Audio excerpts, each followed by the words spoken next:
Art One-on-One with Mr. Burgher.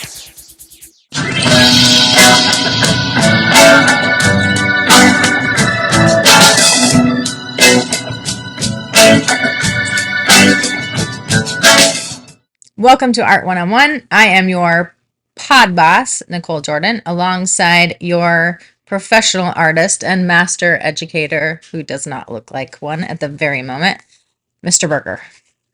What does a professional artist look like? Not like you. How many professional artists do you know? In his defense, it is freezing cold here right now in Iowa. I think it's minus 37 or something. Something crazy.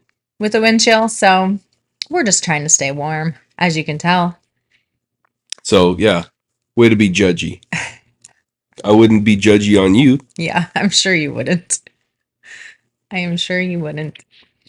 Well, would I? Yes. No. Yes. No. I wouldn't. So, we're back at this again without really a proper introduction. Drop the ball again, pod boss. Is my introduction. I don't have to have, that's who I am. I don't have to have a proper introduction.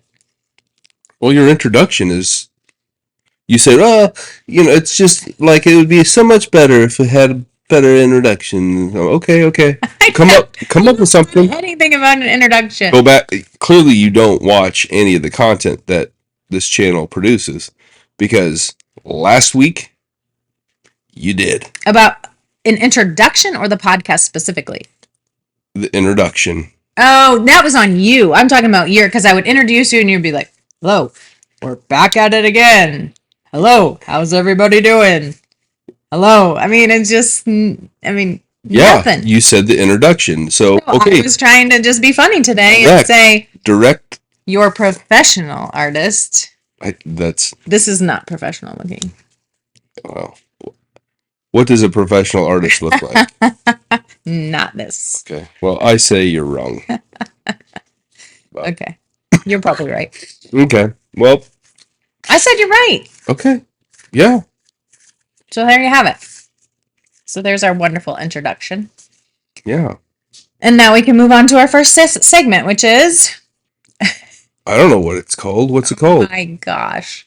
Ask the Art Guide. Oh, yeah. Ask the Art Guides, where we use our enchanted cards to talk to the spirits of the great beyond. Clearly, you're going to be a fun co-host today. And the card that you pulled... The card that I pulled for Ask the Art Guides is William Blake. William Blake. It's quite interesting. I probably don't want to hold that card too close. Yeah. This is a naked William Blake on the card. Yeah. I'll probably have to, edit that out. I don't know, maybe. Blur it. It's an art thing, and I don't know. Okay. Anyway. So. William Blake was a interesting fella from the years gone by, but I think he would have been a romantic artist. That actually was the first question that I had, was what is romanticism? Oh, you don't know? I do not. I have a whole video on it. Of course you haven't watched it yet. But romanticism is essentially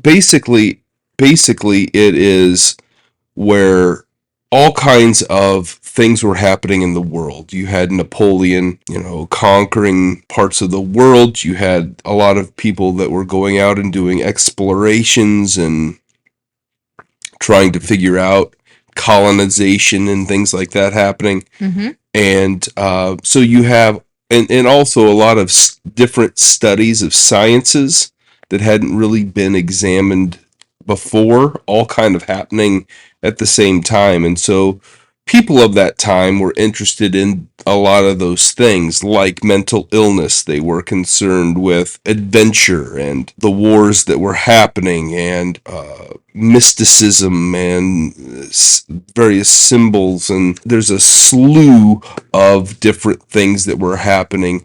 They were fascinated with the sublime. The sublime means things were made to shock people. As much as you say, like, they were interested in that, he was, like, highly Like, he went against the grain. He was very criticized for his art. So was Romanticism in general? I wouldn't say that Romanticism in general was criticized. Romanticism was pretty dark stuff. There was a lot of really dark stuff going on with Romanticism. And a lot of times you think romantic, it's going to be lovey and flowers and hugging and loving, but it's not. It's not romance. It's like, for example, some of the famous books that were produced under the Romantic era were books like Dracula, books like Frankenstein. Some of the artworks that were made were Goya's Saturn devouring his children. William Blake made all kinds of kind of dark, creepy, sort of demon-looking images. The music was very heavy. It was very hard. It was a little bit indecent. It was Beethoven. It was it was dark. Okay, so I get what you're saying, and I believe you, but You believe me because you just Googled it. Well, I was looking up to see what the definition of romanticism was. I see. See, this is how it happens. You folks are like, yeah, let's believe Mr. Burgher. Let's see what he has to say. And the pod boss is like, this sounds like bullshit. So she Googles it, looks it up, discovers you saw it.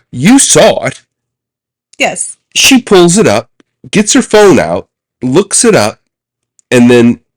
Well, there's different forms of romanticism. There is a dark form of romanticism. Sure is. Romanticism. There's German neo-romanticism, post-romanticism, but it really doesn't ever give an artistic and an intellectual movement that originated in the end of the 18th century, characterized by its emphasis on emotion and individualism, as well as glorification of the past and nature.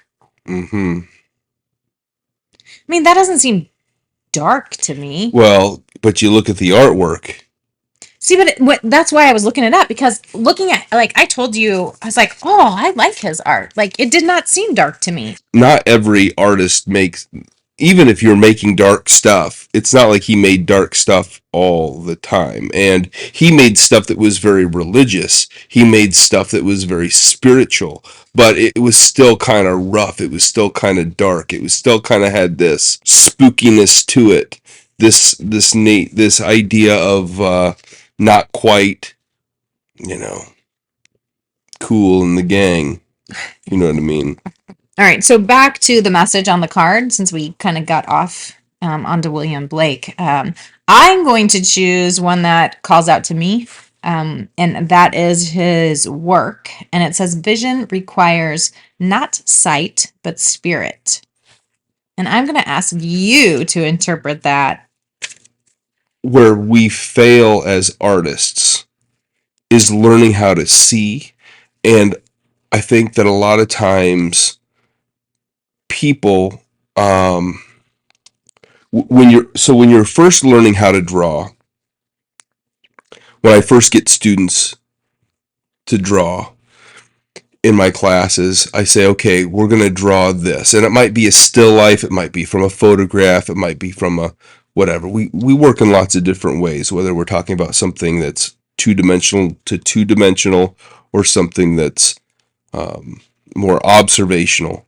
But regardless of your approach, well, I think it's really important to pay attention to what you're looking at. And oftentimes, this is one of the biggest struggles with students. Students really struggle with knowing how to see. They're like, oh, I don't know how to draw that thing or that object or that shape. But they get so hung up on it. Like if I say to draw a face, like a portrait, I don't know how to draw a face. And so then they just draw a circle with eyes and a nose and a mouth. And it's like, okay, you're not even trying. You've got to break it down. What is this shape? What is this angle? What is the, and then you finally break it down into simple shapes and angles. And then, okay, now it's starting to click. Oftentimes that's where we stop. As teachers, it's easy to send kids, as art teachers, it's easy to say, okay, go find something, go find a artwork on Pinterest and just copy that. I will not let a student draw a drawing. I will not let them paint a painting. I will not let them make an art creation from an art creation unless we're doing a study of a specific artist. I won't do it. I think it's unethical. I think it's against what students should do. And that's just a horrible, horrible habit to get started. So if we use something like a Pinterest or a web browser search, like you're searching images, I look at photographs, like nature photographs, things like that.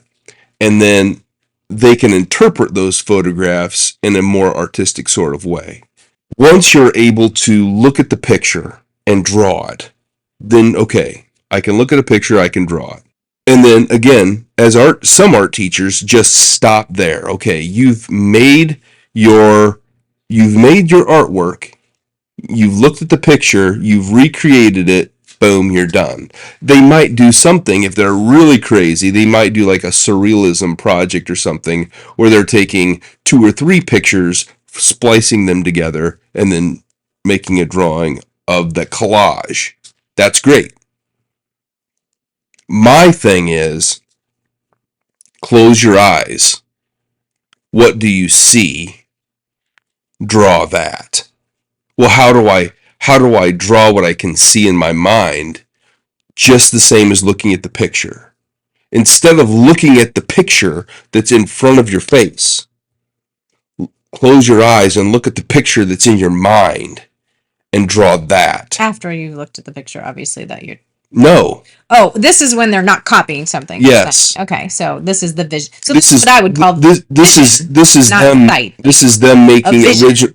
Right. This is them making original content. Gotcha. This is okay because William Blake isn't saying, "Hey, I'm going to go copy another famous artist. I'm going to go look at artworks and just copy things." Photography didn't exist, really. So that wasn't an option. So what was his option? You draw from observation. That's how they would draw. They would draw like they would set something up. They would set someone in front of them. That's what they would do.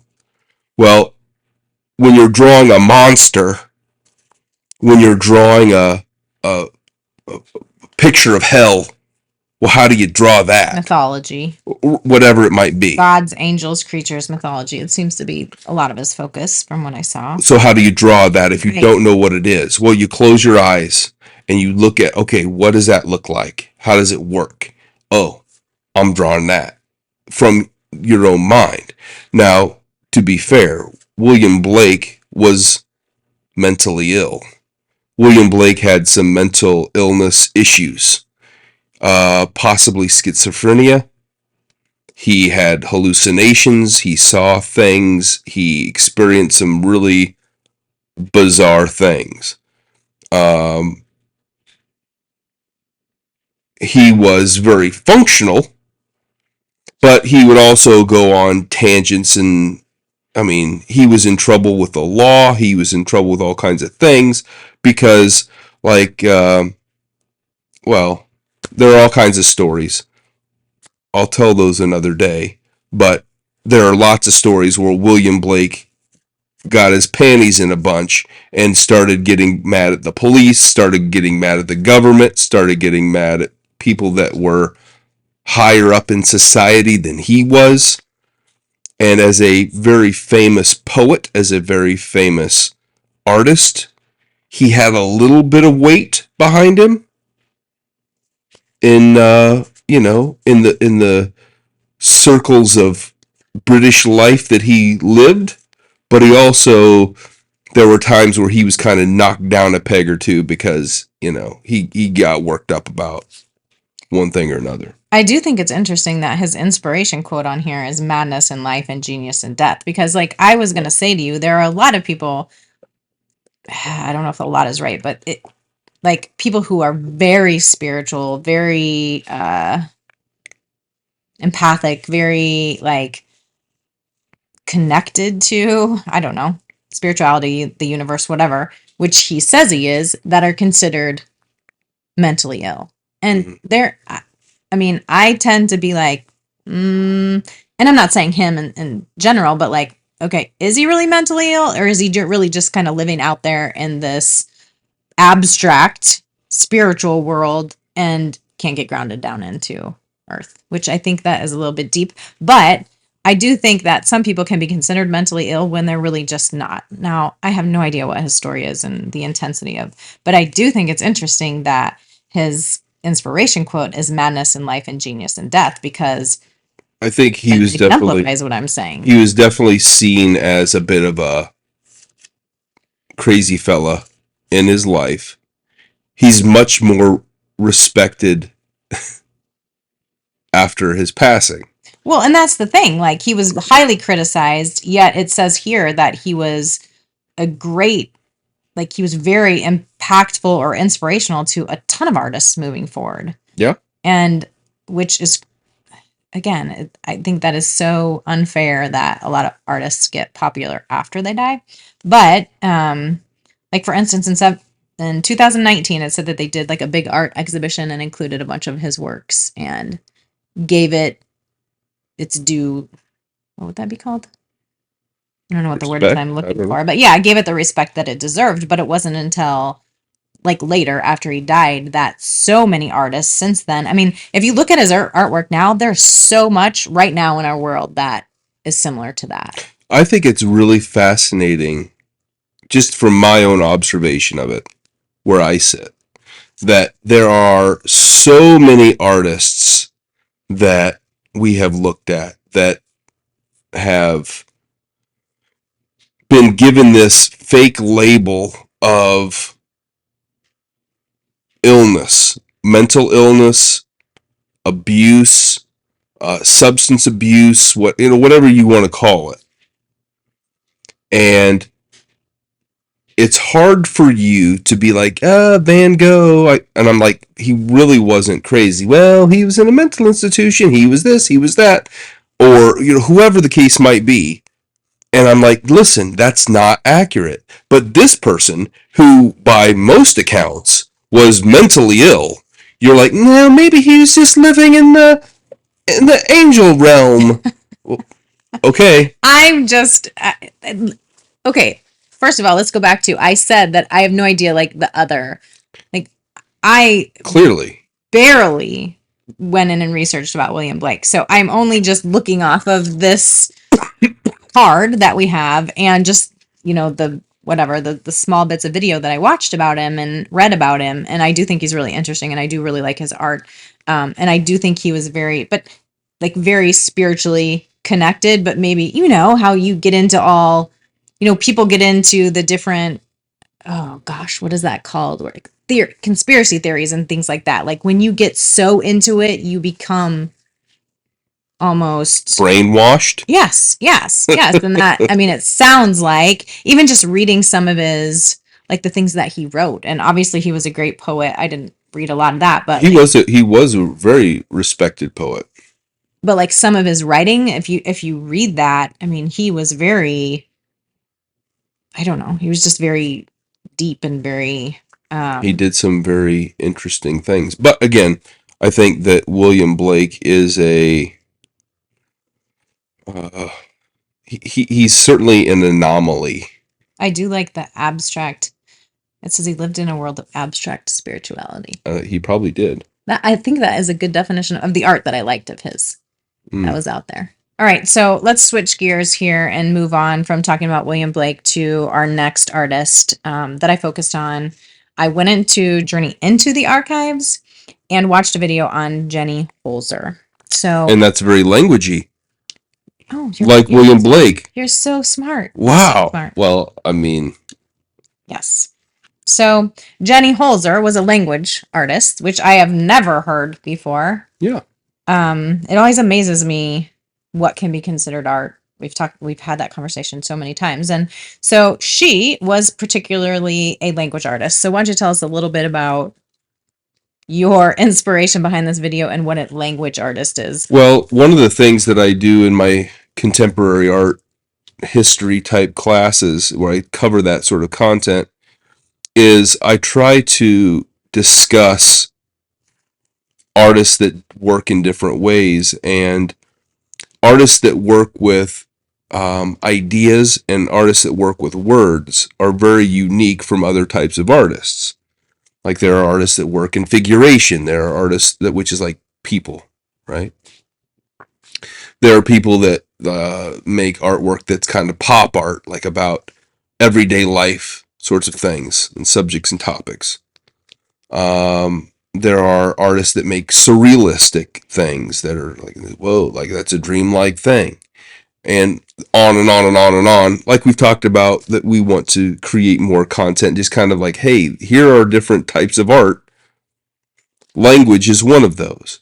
And in the case of Jenny Holzer, what she does is she uses what's called a truism, a small phrase or sentence or whatever that is used as the thought-provoking nugget that is put on display.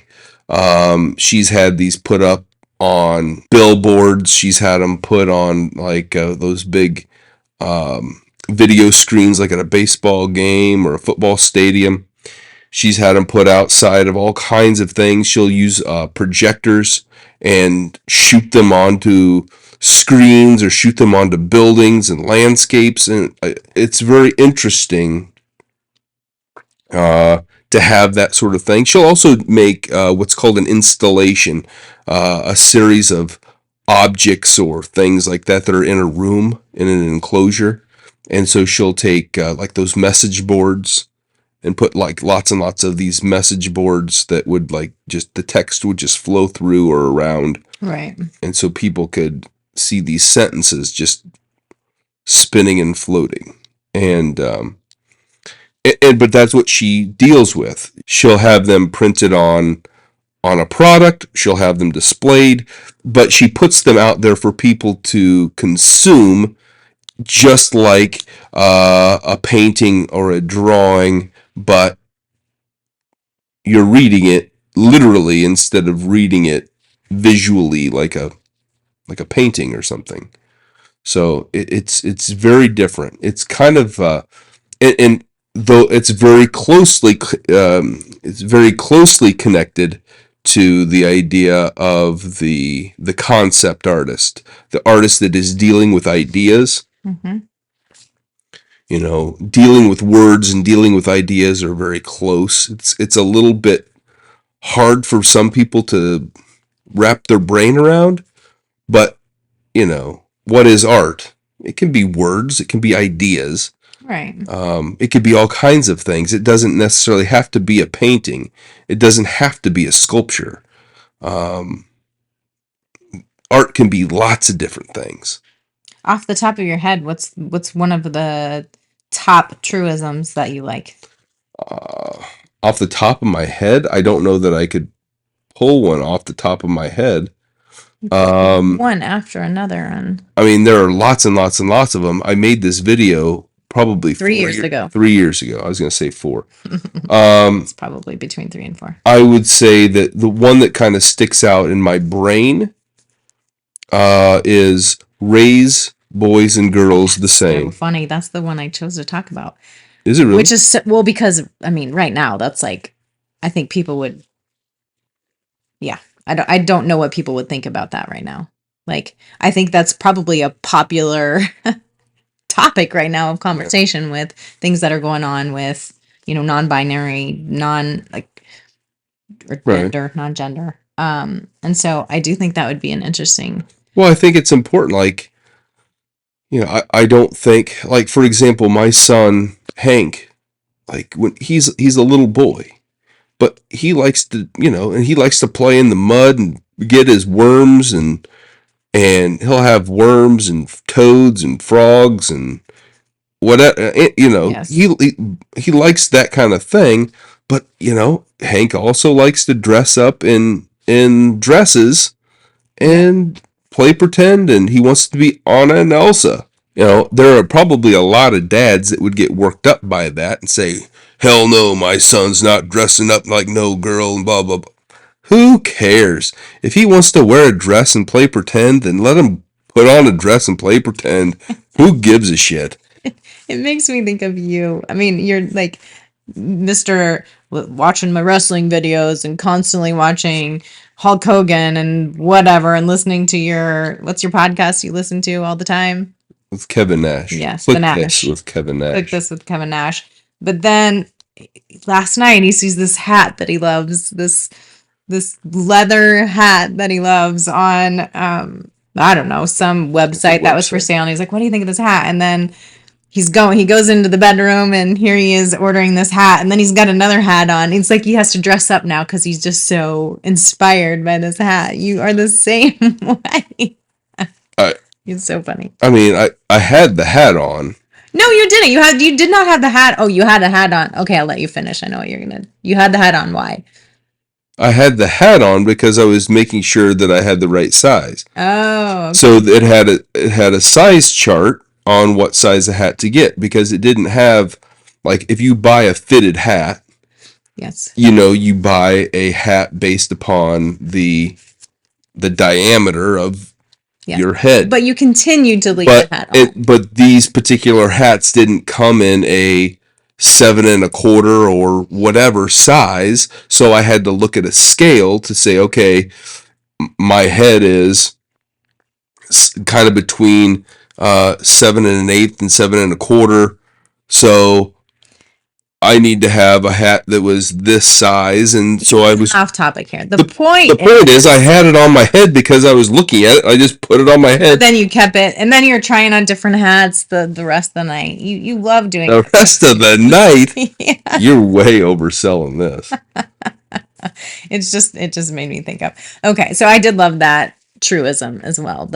And I don't agree or disagree with it. I just thought it was interesting. You don't think that you should raise boys and girls the same way? I haven't really thought about it, to be honest with you. You think that boys should be given or girls should be given special treatment of certain things? I didn't say that. I think that you made me not talk about this the other time, but I think every person should have a balance of masculine and feminine. So I would probably agree with the statement that boys and girls should be raised the same. Yeah. But I haven't really had time to think about it, so I don't know what my feelings are on it. Well, so there you have it. Like for me, with my older adult children, they're adults now. My daughter wanted to go to Bear in the Big Blue House live, Dora the Explorer live. She wanted to go to those kinds of shows. And so she went. We get her tickets or take her to these shows. Mm-hmm. And my oldest son, he didn't there weren't things like that he was really into. He really wasn't into watching TV. So the things that he would go, I'd take him to the monster trucks, Monster Jam, Mm-hmm.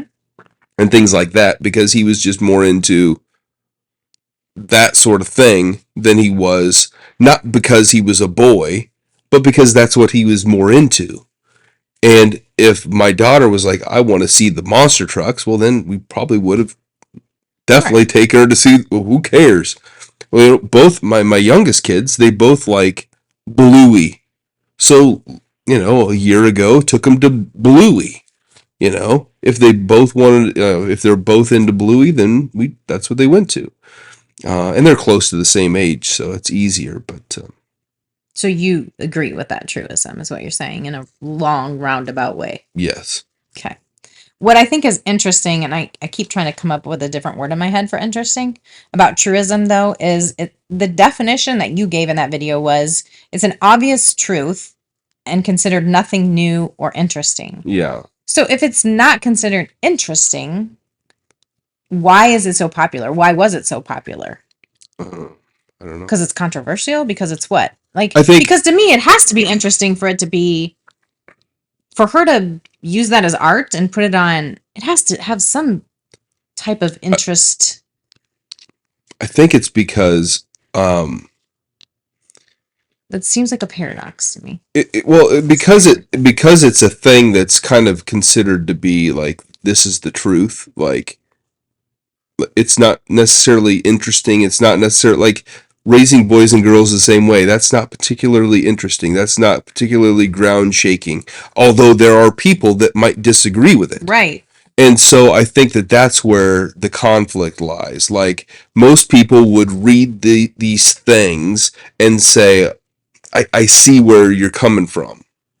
But the minority of people might say, that sounds like. But wouldn't you say that sparks someone's interest or curiosity? That's what the purpose behind it is? I think it depends on the person. I don't know. I just thought that was... But like, putting on display, raise boys and girls the same way is one thing. Another one, a more controversial one, is murder has its sexual side. Yeah. There was one that men, calm men, or what was it? Calm men are not always good men or something like that? I don't know. I thought that would be another controversial. And so there are some that is like, I don't know that I would necessarily go out on a limb and say that, or say I agree with that. But I think it sparks curiosity. But it's definitely like, that'll make you think a little bit, but because it's interesting. Yeah. So I don't know. That's just the definition that I had discovered on what a truism was. And that's what I got up to. I'm not saying it's incorrect. I just think it's interesting that that's the definition, and I don't know that aligns with the reality of it. Yeah. I don't know. Yeah. I do think it's a cool version of art that I don't think there's a lot of. Are there a lot of language artists out there? There are some. I would say that in terms of the big name, it is Jenny Holzer. She is the master of language art.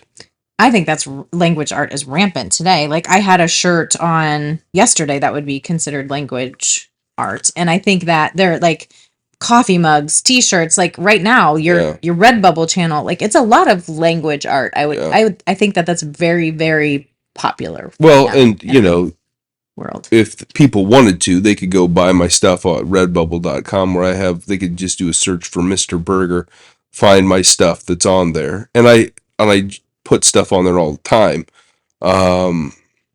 Put stuff on, take stuff off, whatever. But a lot of it is kind of, you're right. Some of it is just words. Right. I'm all peopled out. Yeah. Which is your shirt. And I think that it's important to recognize, I suppose, on some level that art is all around us. What art is, just because it's just words on a shirt doesn't mean it's not art. Just because it's words in a book doesn't mean it's not art. Just because it's a picture or a drawing or a scribble doesn't mean it's not art. The definition of art is very, very broad. And I can go to great lengths to defend most art and artists with one exception. And when we talk about language, when we talk about words and things like that, I think it's important to also recognize that you are a great person that is good at providing advice to people. You give good words at the right time. And today I want to go back to our segment, Ask the Pod Boss. The individual writes in, "Dear Pod Boss, we have a small house which I like to keep uncluttered. The woman who cleans for us insists on buying us gifts which we don't need and don't have room for. Since she is in the house on a regular basis, I feel like I need to display these items. However, the clutter is really getting on my nerves. Can I approach her without hurting her feelings? And what can I do with the stuff that I don't want? We do have a condo/office space that she doesn't visit. Please help. We do have a condo/office space. Well, okay. Well, there's a simple answer to that because, I mean, you have to do what's best for you. It's your home, it's your space. So you want it to feel good. And you know how important that is to me. Like right now, everything is mass chaos and it is very hard for me to focus and function. So having a space that someone loves and supports that person is really important. So I would tell her to have a conversation with the cleaning lady and tell her that while she loves the thought and appreciates the stuff that she's giving her, she is totally right now trying to declutter things and simplify and that. So she's trying to get rid of things. So in doing that, if she could just not bring her more things, that would be best.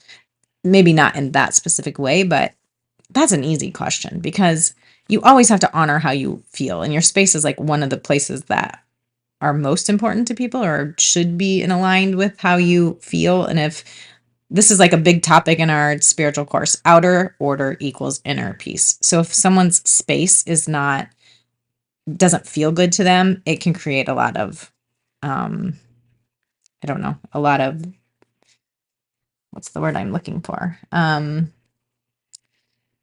mean, just it makes it feel not in alignment with them. It creates chaos in your mind and you can't think straight, you can't whatever.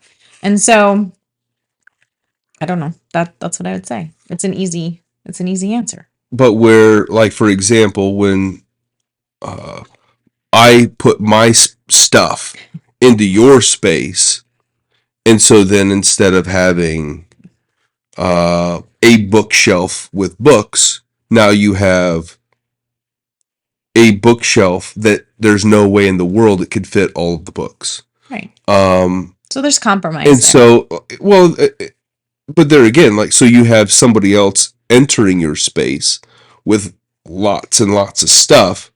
But that's not the cleaning lady's space. So I think she needs to keep a few things that are of value and put them somewhere so she knows that she appreciates that. But then just say, hey, I appreciate the gifts. I appreciate those things. But right now I'm really just trying to declutter and keep my space organized. And so, if you could not bring any more or think of something else that she could do that.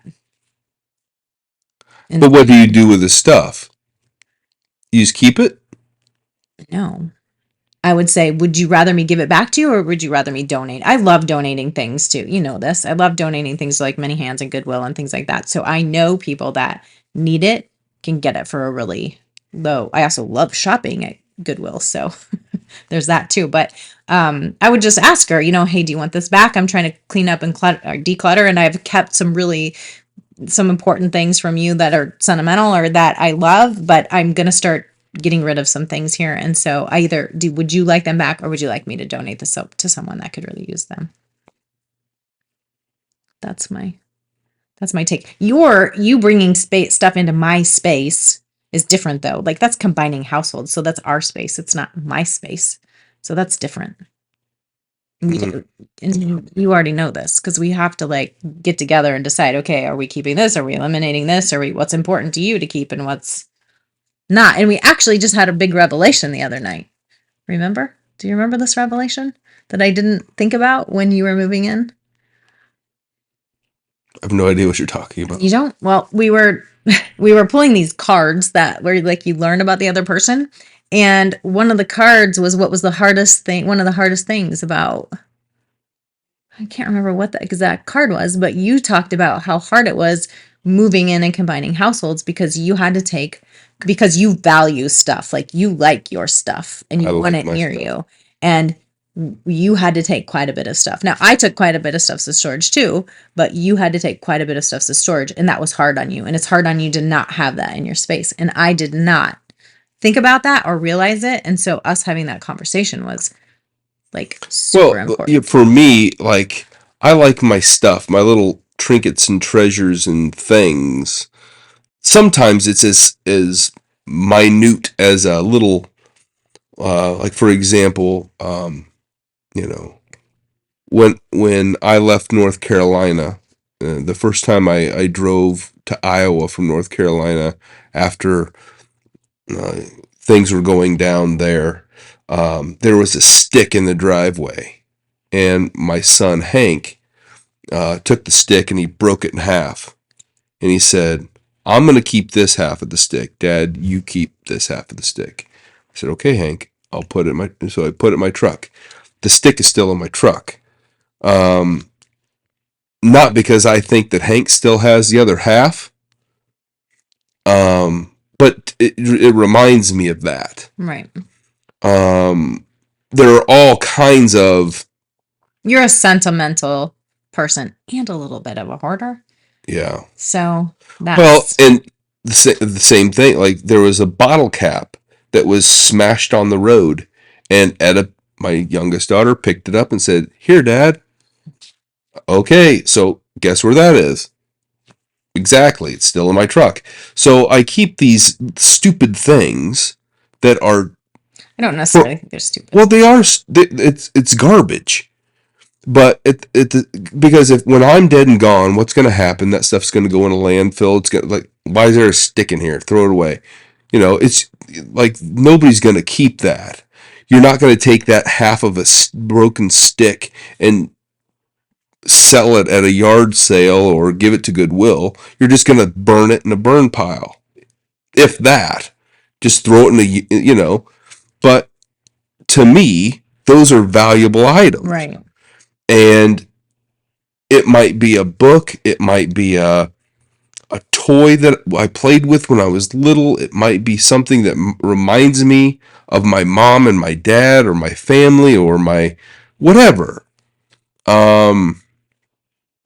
I have toys that belong to my oldest kids and my youngest kids and me, and Right. it's just I have stuff that belonged to my parents and grandparents, and it's like it's hard for me to get rid of things. You are a very sentimental person, and I think it's like the perfect, what do I want to say, representation of like how certain art is valuable to one person and not valuable to another. It's like the Right. same with your stuff. Like what's valuable to you is very different than what's valuable to somebody else. But you do Sure. you do like your stuff. But I answered your question, correct? Well, you did.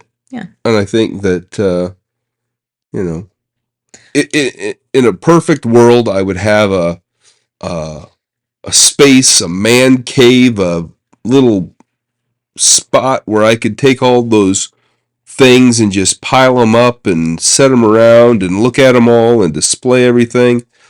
In my perfect space, I would have them in a storage room. There you go.